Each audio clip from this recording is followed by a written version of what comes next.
Now, wrap text is extremely useful. So supposing you have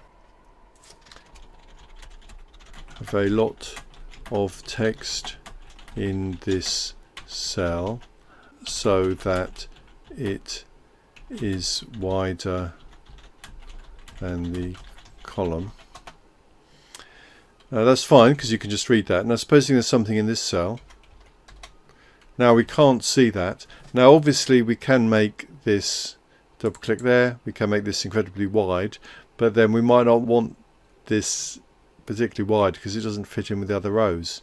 So the other thing we can do, which I do all the time, is to wrap it. So click wrap text, then it just automatically makes the cell bigger and wraps the text, which is a great solution in certain situations. And to unwrap it, you just click again. Merge and center is another great tool. So right click, insert. Supposing this is 2020, but supposing this applies to, this obviously applies to all of these months.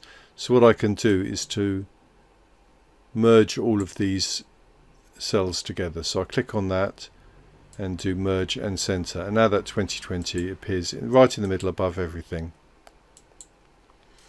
I can put a box around that and a box around that. Make that a bit bigger.